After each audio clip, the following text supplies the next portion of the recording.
Listen, I know you're swamped. We are all working crazy hours these days, but are you trying to do it all yourself, or is it maybe time for you to hire some help in your real estate business?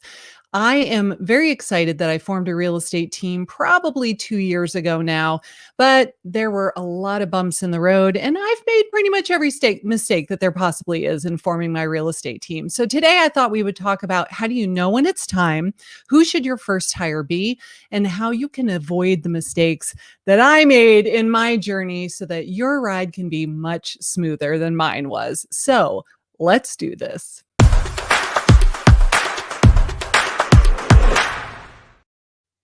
Hey everyone, welcome. My name is Karin Carr. For those of you that don't know me, I am a realtor here in Savannah, Georgia. I am the head of the Georgia Coast Homes real estate team, now servicing not only Savannah, Hilton Head, Augusta, and soon to be the northern Atlanta suburbs as well. So it's been very exciting growing a team, and I am so glad that I did it. But boy, have I learned a lot along the way. And the reason that this whole subject even came up was because I hosted an in-person event last week here in Savannah for real estate agents. Yes, that is right. I actually hosted a conference. It's the first one, right, since February of 2020.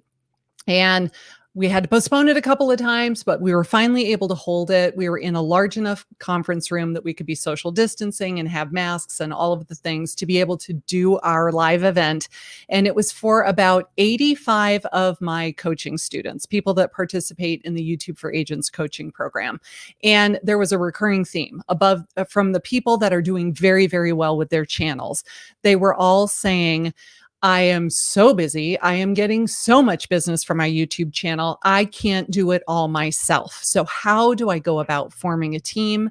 And there were so many great suggestions from people who are doing it, who are just getting to that point, people who have had a team for a while. Everybody was sharing really great advice. It was kind of like a mastermind at that point. So I thought I would share some of those things with you today.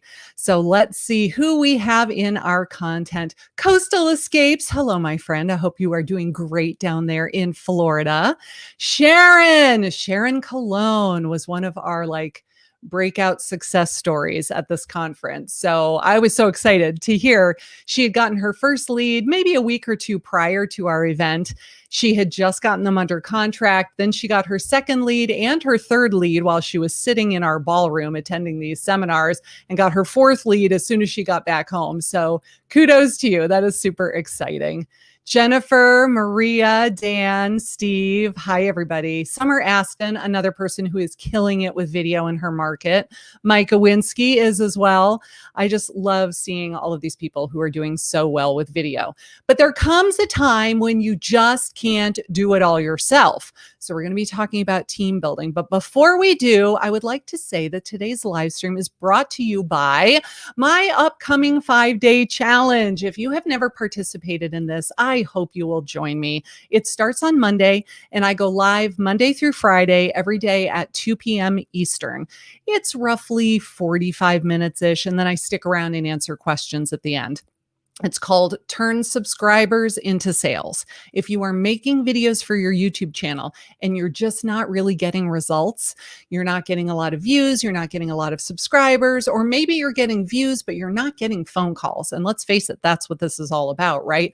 I hope that you will consider joining our 5-day challenge. We talk about one thing on Monday and then we do it. And then we talk about something different on Tuesday and then we do it. And the idea is that we take baby steps over the 5 days so that by the time you get to day 5, you've actually taken a lot of action instead of just saying, I know I need to be doing video, but never actually doing it, and saying, yeah, I meant to start last year, but I was so busy, I just didn't. And then next thing you know, it's 2023 and you still haven't started doing video. So if you would care to sign up for our challenge, it is youtubeforagents.com/March challenge.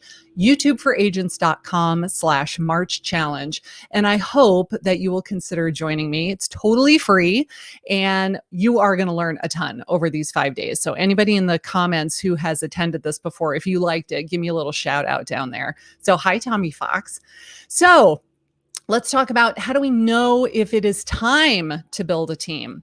Well, here's what I would say is probably the number one thing. If you're trying to do everything yourself, so in my case, I had a YouTube channel, right? So I was filming the video, I was editing the video, I was making the custom thumbnail for the video, I was working with all of the buyers, all of the sellers, doing all of the showings, doing all of the paperwork, putting the sign in the yard, putting the lockbox on the house. Like I was doing 100% of the work myself. And you quickly learn that you just can't do that without having to reduce the number of clients that you're working with.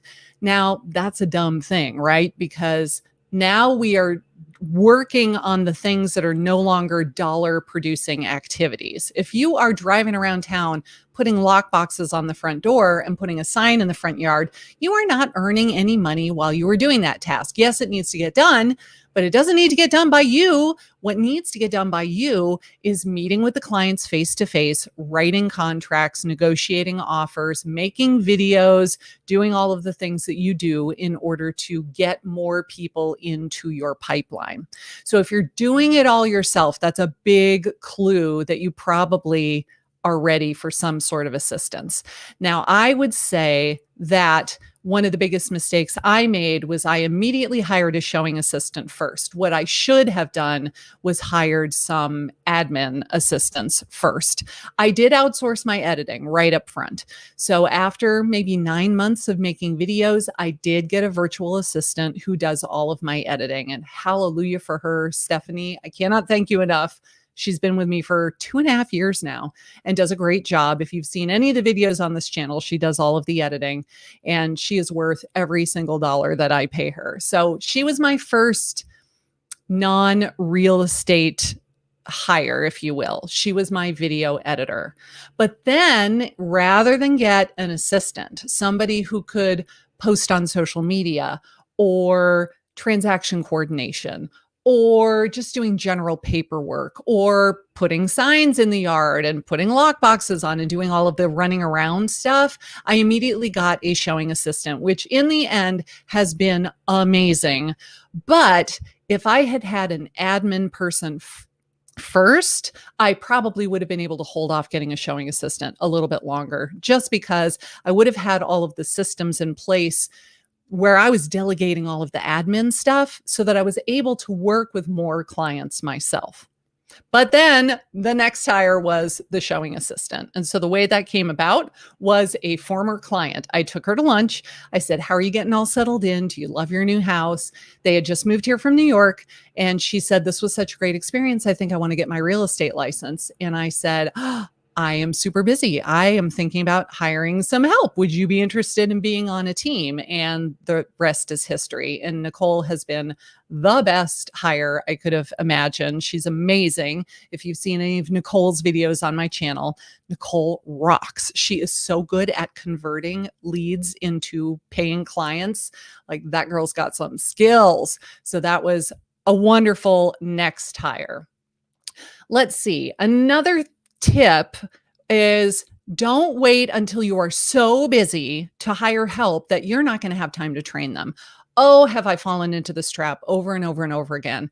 I will be so absolutely swamped and desperate for help that I go out and hire somebody and then I don't have any time to train them. So I have done this with people that were going to help me with managing my Facebook groups and with managing my calendar in my email. It's like if you wait too long till you're running around like a chicken with your head cut off, then you don't have time to train somebody. And I hear this a lot from my coaching students when they're ready to hire a video editor. They all say, like, I have to spend so much time explaining to them what to do that it's easier to just do it myself. Well, here's the deal. If you think that way, then it's always going to be that way, right? It's never going to get any easier. You have to kind of take a step back in order to take a step forward. So if you're going to edit the video yourself, why not record yourself doing it? So do a screen share, a screencast, and then record it. and say, okay, here's how I'm editing this video. This is what I like. This is what I don't like. This is where I keep all of my branding elements, such as my logo and my colors and my fonts and my branding bumper that plays right at the very beginning. And this is what I do for end screens. And then send them that screencast so that they can watch it over and over and over again if they need to, and start learning what it is that you like. You have to kind of take 2 steps backwards in order to move forward eventually. So don't wait until you are just so darn busy that you can't even hire somebody. Because the last thing you want is to bring somebody on and they're just floundering because they feel like they have no help and no guidance and they don't really understand what you want from them. And then they leave because they're not satisfied in their job, or they feel like they have nothing to do all day, and they just, it's a dissatisfying job experience for them. So don't wait until you're so busy. Wait until you are getting busy enough that you can justify it, but not to the point where your hair is on fire and everything is a crisis and you just simply don't have the time to devote to training anybody new. Has anybody ever done that? Like, am I the only one? But I can tell you that that was something that I really struggled with at the very beginning. Let's see. I'm going to go to the comments. Oh, I see so many people who came to our event. I see Sue. I see Tommy. I see Sharon. I see Summer. I love it. Let's see. Aw, Sharon, I'm going to show your comment on screen because you're such a cutie pie.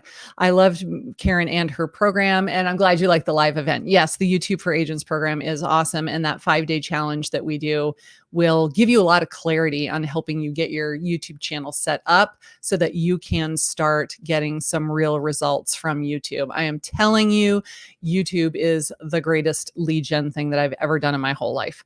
Connie, so how do you do a screencast? There are so many different pieces of software out there that you could use. The one I love is free. It's loom.com, Loom.com. And it allows you to record anything that we can see on your computer screen, along with a little video of you down in the corner if you want it.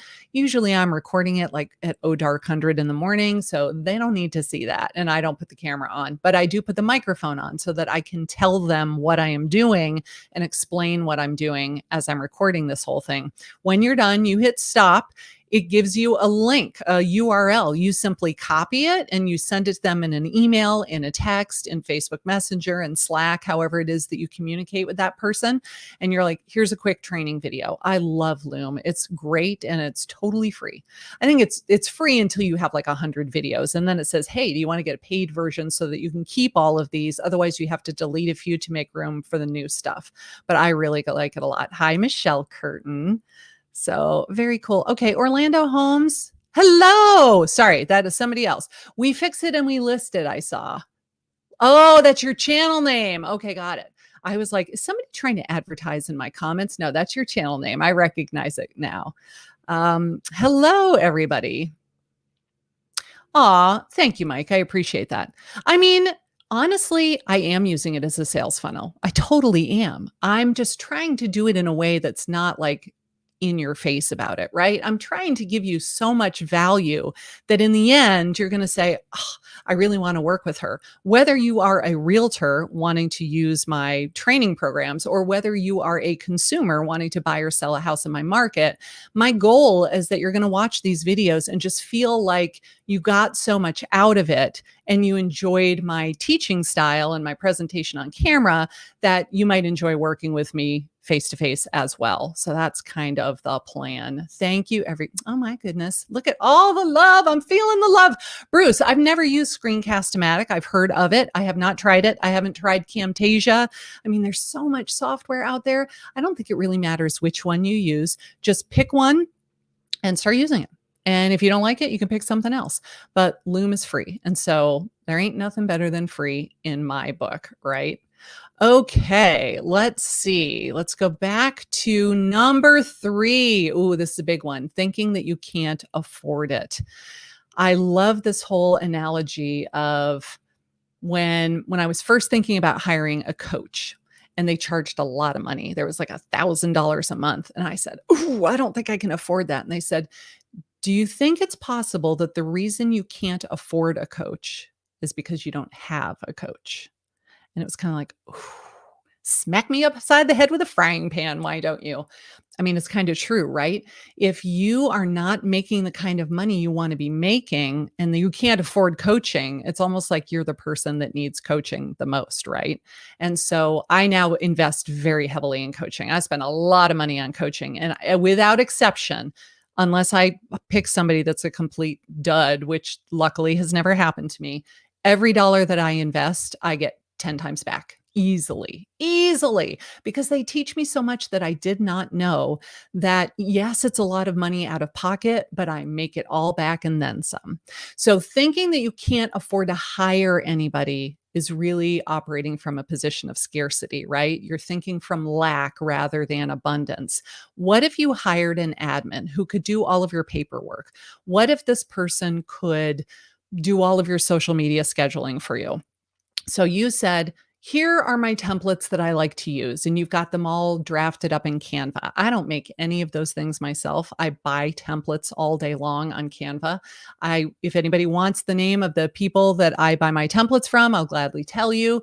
They do slide presentations, they do social media graphics, they do all of these different things. I buy the template, then I have it in Canva, and all I have to do is drop my colors, my fonts, my logos, my stuff on top of it. What if you had an admin who is kind of a graphic design person and you said, "These are all of the templates we're going to use. I want you to make me like one post a day for Facebook and however often you're going to post on Instagram, and then maybe 3 or 4 stories. And we're going to use all of these templates. And here are all my photos that we're going to swap in and out. Let's once a month schedule out the posting calendar for the month, and then you go and do all that stuff." So really, it would be perhaps a 1 hour meeting once a month with this person where you and he or she are brainstorming the content calendar, but then that person goes and makes it all happen. They create the things, they schedule the things, they make them go out live. Like, imagine how much money that, or how much time that would save you so that you could be working with more clients. And I guarantee you the amount of money that you make from a closed transaction is a bazillion times more. I don't do math in my head. A bazillion times more than what you would pay this virtual assistant on an hourly basis to do these things. You've got to start thinking about, what things do you need to do in your business that bring money into the business? Because make no mistake about it, you are a business owner. And this was not a mentality that I had for a very, very long time. I was a solo real estate agent for 12 and a half, 13 years. And I never really saw myself as a business owner. Yes, I was self-employed, but I did not see myself as being the CEO of the business. And as a result, I didn't really treat it like a business. Well, you've got to invest money back into your business in order to grow your business. So I would say, if you don't have the money now, take some from your next closing and just say, "I'm going to set aside $500 that I can pay a designer, a virtual assistant, an admin, a TC, whatever it's going to be. I'm going to set that money aside and earmark it for that person to help me." Because then, if that allows you to do one extra closing a month, and what's your average commission check? Is it $7,000? Probably a lot more in certain areas of the country. I was talking to somebody in Denver yesterday, and she was saying that her median price was like 650. So I would die for my median price to be 650 in Savannah. It's not even close to that. So what is your commission check when you sell a $600,000 house? Yes, you can set aside a little bit of money and get somebody to help you so that you are working smarter, not harder. All right. This was a great one that Mark Hubert from Colorado Springs said at our event last week. He said, "Hire for your weaknesses."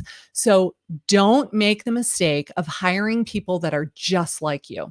If you've ever taken the disc profile, I'm a high I, high S. It would be a mistake for me to go out and try to hire people that have the exact same personality as me and the exact same skill sets, because I know what I'm good at and I know what I'm not good at. I am really good at the big picture, broad overview. Not so good at the tiny little details. Really great at starting projects, not so great at necessarily following through on projects. Come up with lots of great ideas, but only a few of them ever come to fruition. That is just my inherent personality trait. And so to try to find somebody that has the same issues, that's not going to help you. You need to hire your polar opposite, right? You need to hire the person who is super detail oriented, the person who loves a good checklist, the person who lives and dies by their calendar, and they're using Trello or Asana or Monday, and they've got a day planner that's color coded with like, I am looking for that person who is so detail oriented because I am not. You're trying to hire for your weaknesses, somebody that will basically fill in the gaps that you yourself cannot take care of just because we can't be good at everything. We can't have all of the strengths and none of the weaknesses. So you look for the people that are better in that particular area where it's one of your weaknesses, and you're actively looking for somebody to fill that hole so that you're good here, they're good here, and together it just works like magic, right?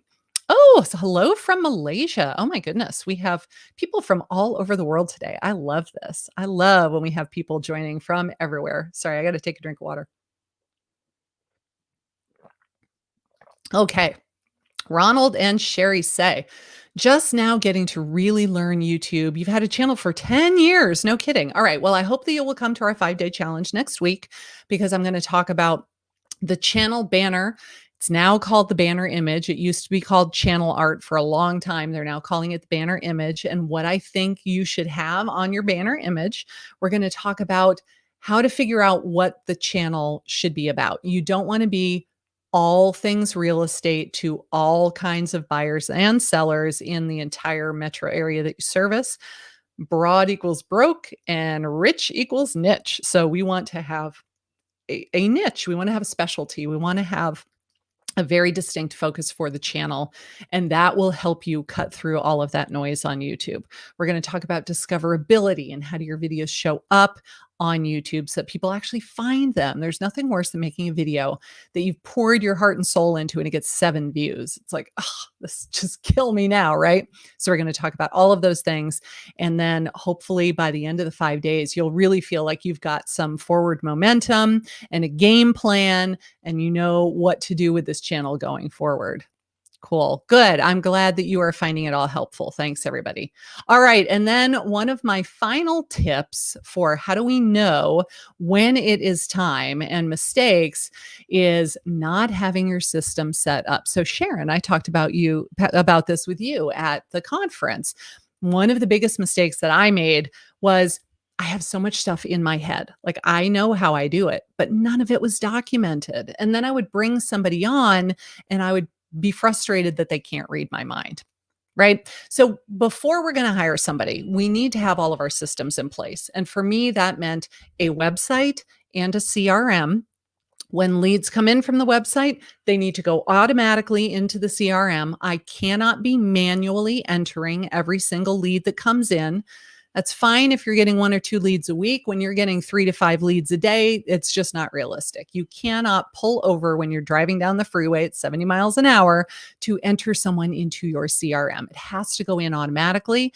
They have to get what they requested automatically. So if they downloaded some sort of guide, they've got to get that guide right away. They don't want to wait 4 hours for you to send it to them, because by the time you finally do, they've probably already forgotten what it is that they even requested. So we want them to get it right away.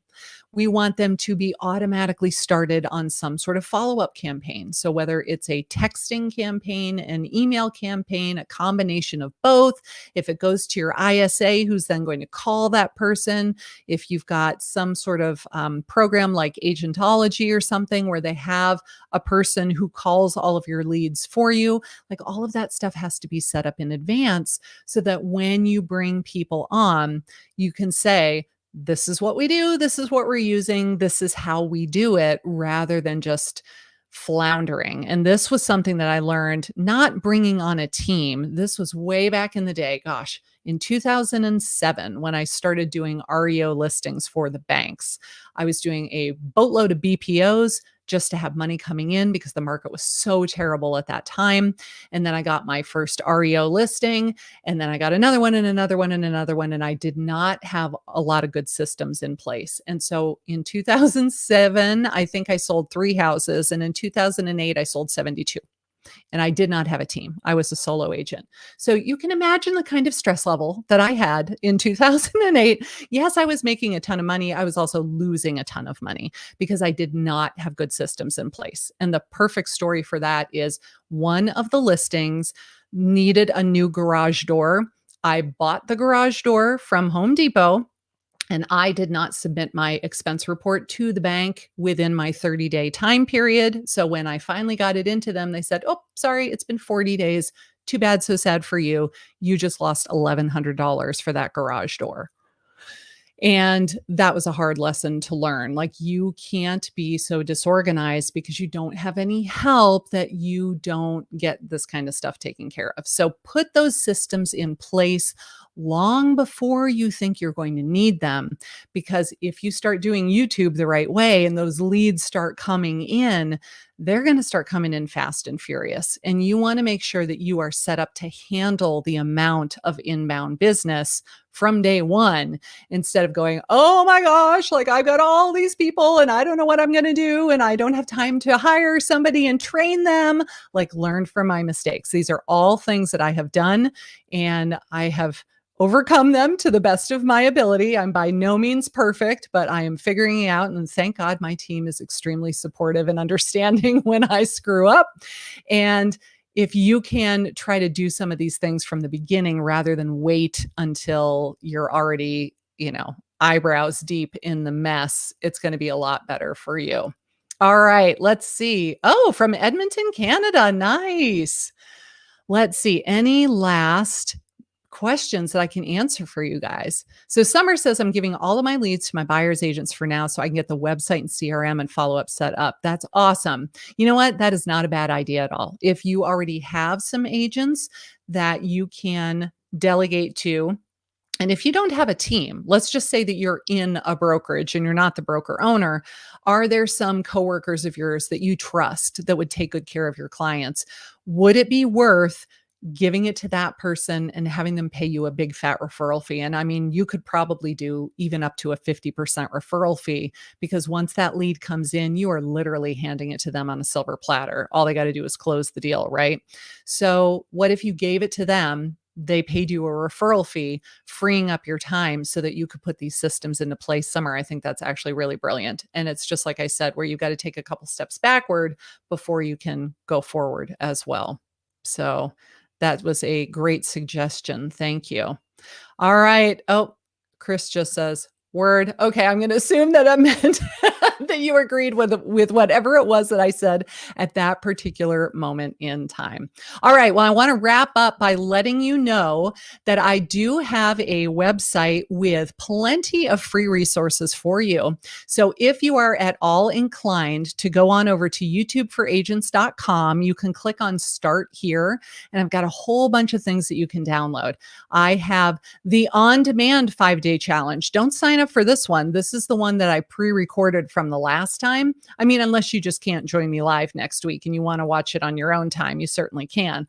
But the one that's going to be live is a lot more fun because it's like this. We're all on together live and I'm answering your questions. I have one about the gear that you need for YouTube. And it's not a lot of stuff. It's really not. And it's not big, expensive equipment either. You can start with your phone and a very inexpensive microphone, a couple of lights, or just face a window or film outside if you need to. We talk about finding your area of expertise, your ideal customer avatar, your specialty, just a bunch of free things. And if you are so inclined to order a copy of my book, it is a whopping 99 cents on Amazon if you get the Kindle version. This little beauty right back here on my shelf, I am an Amazon best-selling author. That never gets old. I'm going to say that till I'll be 95 years old on my deathbed going, "Once upon a time, I was an Amazon best-selling author." So I hope that helped you with thinking about whether or not it is time to form a team. I'm going to leave you with this. Do you need to form a team? No, you do not. This agent in Denver that I was speaking with said, I have no interest in managing people. I like things done my way, and I do not want to work with anybody else who is not going to see my vision, and then we're going to clash. So she doesn't want to have agents under her. She only wants to have administrative staff. And if that's your opinion, that is totally fine. I still consider those people to be team members, right? If you have somebody that's answering all of your email, scheduling your calendar, scheduling your social media, helping you send your video off to an editor and order a thumbnail and get it uploaded to YouTube, and they put in the tags and the description and they're doing all of that stuff. That is a team. They may not be licensed, but that is absolutely a team. And if that's the way that you choose to go, more power to you. I think that's a great idea too. So thank you so much for joining me. If you want to sign up one last time, youtubeforagents.com/March challenge. In fact, I should put that in here right now. youtubeforagents.com/March challenge. Go sign up, and hopefully I will see you there on Monday. Have a wonderful weekend. And remember, friends don't let friends cold call.